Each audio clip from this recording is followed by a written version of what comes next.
Hey, good. So obviously, you still don't know who you're going to play next round, but both OKC and Houston seem to play small a lot more than Portland wound up doing with Whiteside and Nurkic. I just wondered, Frank, how you see some of your lineups matching up regardless of opponent and how much comfort you've had with going small and how often you can use those big lineups that did have some success even against small lineups throughout the season. Yeah, well, obviously we don't want to tip our hand about what our plan would be against either opponent. But what I love about what we did this year is we built in the flexibility to play both styles every game that we play. We play some big lineups and some small lineups.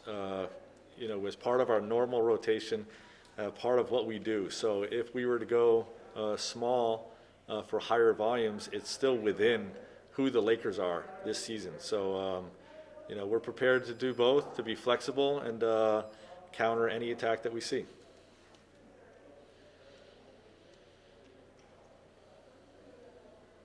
Hey Frank, it's Dave. How are you? Good, Dave. How you doing?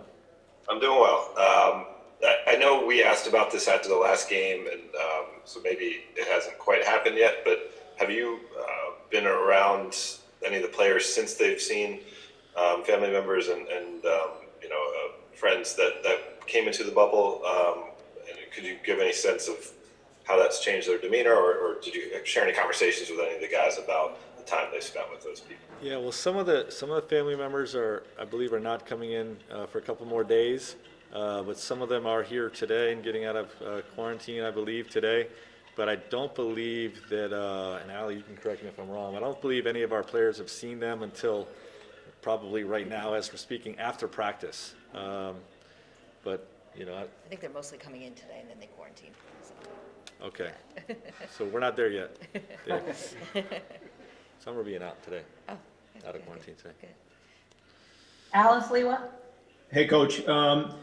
LeBron in round one averaged a triple-double, and, we don't need to sit here all day and talk about what an unbelievable resume he's had, but do you think sometimes, just from your perspective, do we almost take it for granted what LeBron's doing? Not just even right now, but just in general, it becomes so common to see some of these stats, and he's 27, 10, and 10 in that first round.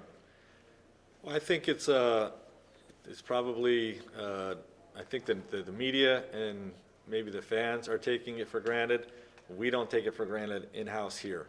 Our coaching staff, our front office, his teammates, we all really, really understand and appreciate how special his performance is and what he brings to the table, and definitely do not take that for granted.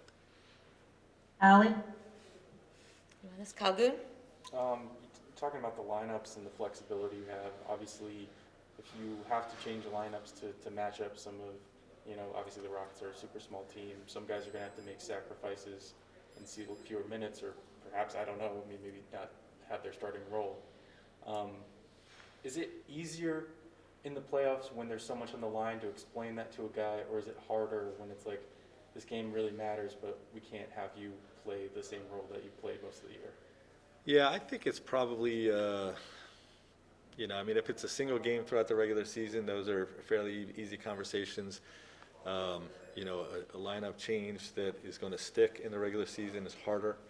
I think all our guys are experienced enough to know that when the playoffs come around, you do anything you can to beat that opponent. And one series may be very different from the last one with regard to who's playing. And I feel like those conversations are easier in the playoffs because of that dynamic and because of the experience that we have with our group. Mark Medina? Hey Frank, I was wondering, given the challenges with being here in the bubble and the state of the world, to what extent do you incorporate practice plans with including mental health exercises or conversations about that? Or is that a whole kind of separate thing? Yeah, we just have made sure our guys understand what resources we have. We've not done a lot of exercises and mental health, things like that, but we definitely check in on an individual basis far more than we would in a regular season or a non-bubble atmosphere. And, again, we make sure that just recently that our guys understood what mental health resources we have back at home, recommitting to their contact information, as well as, Dr. Derek Anderson that's here in the bubble. make sure that our guys understood who he was, and that he's here in the bubble if they want to talk to somebody in person.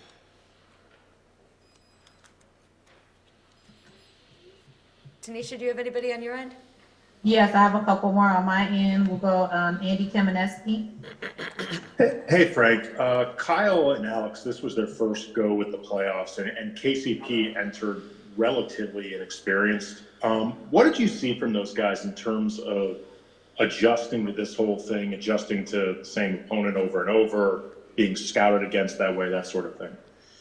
I think game one, they all looked like they were inexperienced in the playoffs, and after game one, they took it all in stride and played with great confidence, and just rose to the occasion and played like it was a regular season game, or played in their comfort zone, I should say.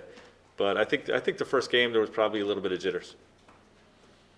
Last two questions, Melissa. Hey Frank, I'm curious, film sessions and team meetings, are they strictly about basketball and then you have other strict times where you guys discuss social justice, or is everything kind of intermeshed all of the time?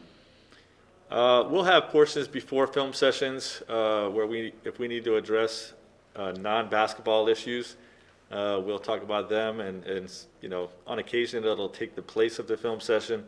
But for the most part, it'll be a quick touch or a conversation prior to our work. And when it's time to transition, we transition into our work.